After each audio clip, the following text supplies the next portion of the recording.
Nutrition, inverted pyramid, simple or complex carbohydrates, protein, natural, organic, processed versus unprocessed. These are but a few of the words or catchphrases that inform our conversations about what foods are best for you these days. Family Life Academy Charter School has escalated the debate by linking the quality of what kids eat in school to their academic performance and, more, did something about it. So the vision for this project came as a sense of wanting to teach the kids the whole issue of the circle of life. So this project was started 5 years ago. As a first step, the kids and the teachers all participated. And the second step was to create an organic garden, which we did, up in the roof, which you'll see later. And that was to create a sense of how things grow and how do we grow the things that we eat. It might be a surprise to people, but kids around here do not have that experience.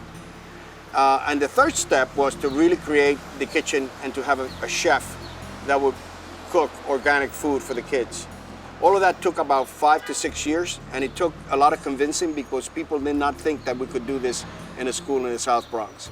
All right. So if we look at our map here, Chef Bennett has set it up for us so that we are planting the radishes in the corner over there and nasturtium there, some herbs. And remember the garlic that smelled so good? We're gonna plant that right where Calvin's hands are. So who can tell me what a radish is? A radish is something that looks like a beet, but it's a vegetable. You can usually eat it for lunch. Okay. It tasted a little bit like... Tasted like a root? Yeah, it tasted like It is kind of like a root. It grows down in the ground. I'm gonna find it. This is going to be their plot, okay? So it looks like we need to plant them in rows 6 inches or more apart. So 6 inches will be about, so if we maybe we'll put some lines where we're going to bury our seeds. Yeah. I found a roly-poly curled up into it. All right, Adam, you ready to do some planting? Put that in there, facing up like that. All right, I'll pour it. Let me go get it. Ready? Can I get behind you? Let me put about maybe like 5 seeds in a hole. 5 or 6. Oh, are you dropping seeds on the floor? There was a lack of environmental education and health and nutrition and things like that. So we developed our own curriculum that starts with children taking care of themselves first. Because in order, we really believe that in order to take care of the outside world and the environment, they have to start taking care of themselves first. So one of our units we start off with is yoga and nutrition. Kids learning how to meditate on their own and be able to kind of deal with their own problems in school. If they have issues with a classmate or a teacher, they could actually, really self-regulate their behavior. And we believe that the learning that's taking place here will ripple out to the families and also have an effect on how the families view environmental education and also how they view their children as well. Once they start seeing their children having control over their actions and control over their abilities to react to the world, it's a very powerful thing as a parent. I personally know that as well. And as educators, we also feel like experience is the best education you can have. And that's what we try to do in our after school program. Also try to incorporate as much hands-on experience for our students as possible. I teach kindergarten through 7th grade health, 3 days a week here. Every student at the end of the year will have at least 1 semester of health. We begin our health very much like Beatrice was saying, where we kind of take our time and do breathing and do some kind of relaxation techniques. I want these students to be able to have some kind of reaction time before they're too reactionary. When the Latino Pastoral Action Center had this vision, the Reverend Rivera had the vision to have the FLACs as a school, the thinking was that we needed to educate the whole child. There was constant insistence by not only the Reverend, but the other board member, Francisco Lugovina, when are you doing certain other things that need to take care of the whole child in terms of their character, the values. And so we began to put that into place. The conversation began 5 years ago. And the constant push. Of course, I was a little bit of a difficult person to deal with because my focus was so much on the academics and everything else. So with the help of the Reverend and also Francisco Lugoviña, which was the main force, we said, how do we do this and how do we begin? And then we struck our wonderful relationship with Calhoun. And so our school began to look at eating differently and how do we bring it into the school.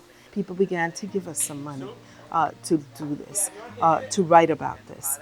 And it just began to flourish. And when it happened, oh my, I have to say that it just changed everyone. It changed our children especially.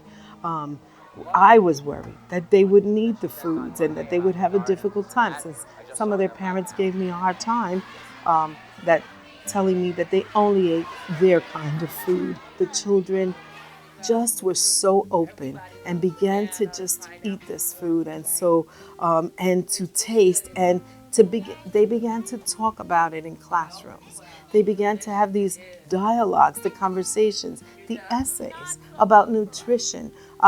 When we look at our recent newsletters, everything has been about nutrition and foods and the way that some of our staff have changed in terms of their weight. We've had a lot of major weight loss in the school. So it's been an incredible, incredible journey.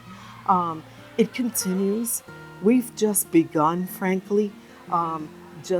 Even in our curriculum, we've changed certain things. So for me, going into a 7th grade class and listening to this teacher have conversations with children about what the media does and what companies are doing and what's the responsibility that we have, as they were looking at a video on Super Size Me, and just having what is the responsibility of us as people, and what's the corporate responsibility, the public's responsibility. It was amazing to me. And I have to say, for any school that says, I don't think we can do this, it is possible. So I challenge all of you to really begin to look at what you expect to accomplish in your school. As educators, we have a responsibility to the children that we serve. And I have to tell you that it will be amazing. So take the challenge. It can be done. I just tell you, be open, and I know that incredible things will happen in your schools just as it has in our school. Well, I know my daughter comes home more excited. She's experiencing different things that she's eating in school, so she don't go without eating lunch anymore. She's eating lunch every day, unlike before. A lot of them didn't eat their food. I know all the kids like the food. Is more protein. It's different about long times ago. It's change everything. Fatima, your kids? Yeah, my daughter too. When she comes, she can say, she don't. When I say to eat, she can say, no, I'm not hungry, because she eat in the school. She happy. Sometimes my daughter she said she don't like it for the spinach, or maybe today is asparagus. So I say tasting, and then when later she told me Papi, I like it. I'm just glad that she's eating in school now, because for her to just eat breakfast at home and then all day without eating and then eat dinner when she comes home, that's a big gap, and I was concerned about that. So I'm pleased that she's eating during the day now. I really also enjoyed when we had even just the different celebrations. Remember when we had the food for the parent meeting and all, and they're really picking out the food and they're telling you come and grab it and so forth. So that was a lot of fun also. We're gonna pretend you split up into 6 groups, and first of all you're gonna jump rope. You're gonna do it for 1 minute, for 2 minutes, 5 minutes, and 8 minutes. and 12 minutes. After this, you're going to take your heart rates. You're going to walk in place for the same amount of time. You're going to twiddle your thumbs like you're playing video games, okay? This is the cool part because you're going to see that you're going to see how your heart rate or your heartbeat changes as you just sit there and just move your thumbs like you're playing video games. Or you on the computer, because I know a lot of you are on the computer as soon as you get home. When you feel that heartbeat, you're going to start the clock at 1 minute. If you notice, just wait till it hits the 30-second or wait till it hits the 1 minute mark, and you're going to count. You gotta wait. While we wait. 2, 3, 4. There have been many personal victories promulgated by this shift in culture at FLACS. One of the most notable has been the transformation undertaken by Miss Tarina Cobb, the kindergarten through 5th grade science teacher. Good afternoon, KO11. Good afternoon, Miss Cobb. All right, let's go in. Let's go to our seats. Make sure we don't touch anything and wait for further direction. Today's lesson is about healthy foods, and we're going to learn a little bit about not so healthy foods. But who can tell me what it means to be healthy? What is healthy? Who thinks that they can tell me? Nalaya, what is healthy? What do you think healthy is? It's chicken and rice. Chicken and rice is healthy. All right, so when we're healthy, that means that our mind, body, and spirit are all good. We have no disease. Our bodies are working perfectly. Our minds are working perfectly. That's what it means to be healthy. But in order to be healthy, we have to eat right. We have to eat good foods. So today, we're going to talk a little bit about what are some healthy foods. And we're going to look at some foods that are not so healthy. So when we talk about healthy foods, what do you think some healthy foods might be? What do you think healthy foods, what do you think the right foods are for our body? Who can name some? Carrots. I had already started on my, new health journey and becoming healthy, eating healthy, and living healthy. So when the school decided they were going to shift to this new healthy style or way of eating or cooking, I fell in love with the idea. I knew that it would change the minds of our students. I knew that it would change the minds and hearts of our staff. And I knew eventually everyone would come around, it would benefit everyone. The school's lunch program just has really enhanced my healthy eating. I've actually come to love some things that I didn't normally eat. I had never eaten kumquats, quinoa, and so these are some things that are in our lunch program that that have improved my diet as well. I've lost 88 pounds over the last couple of years, exercising, eating healthy, and again, eating the school's lunch. I can personally talk about the 7th graders now who I had in 4th, 5th, and 6th grade. So they've seen me on this journey of weight loss and eating healthy. And I think about some of the kids when we have a classroom celebration saying, Ms. Cobb, you can't have that. You can't have that piece of cake. That's gonna ruin your diet. Or, ooh, we're gonna tell your trainer that you're eating the wrong thing. So I know the kids are watching and they're observing.